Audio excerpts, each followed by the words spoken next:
नमस्कार मित्रांनो, मी महेश शिंदे बोलतोय। आपण सध्या शेतामध्ये आलेलो आहोत एका शेतकऱ्याच्या।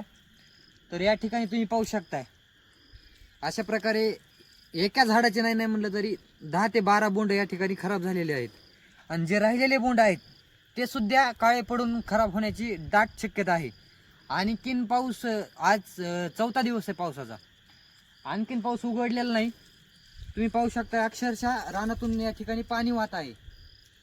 अशा परिस्थितीमध्ये सरकारने शेतकऱ्याला धीर देणं गरजेचं आहे। आपण पाहायला गेलं तर शासनाचे जे प्रतिनिधी आहेत किंवा जे कर्मचारी आहेत ते नुसतं रोडनं येतात आणि रोडनं समोर जातात।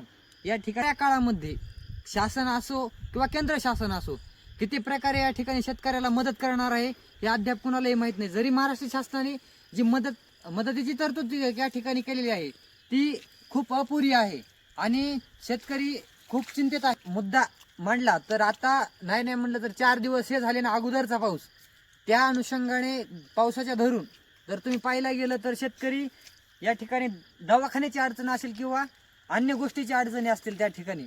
जर आता तुम्ही पाहायला गेलं तर एका घरामध्ये जर एक पेशंट असलं तर त्याला 10 ते 15 हजार रुपये 2-4 दिवसाच्या ॲडमिट झाल्याच्या नंतर लागतात त्याला।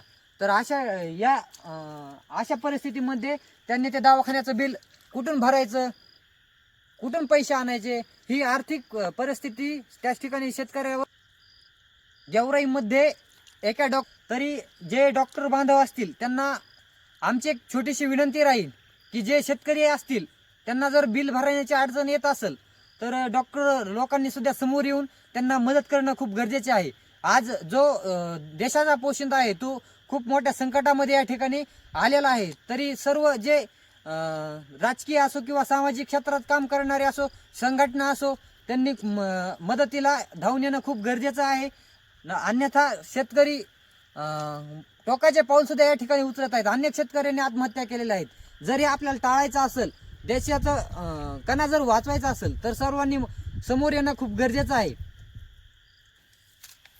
हे बघा मित्रांनो, अशा प्रकारे नुकसान झालेलं आहे। काय करणार आहे शेतकरी, अक्षरशः पूर्ण झाडच गेले।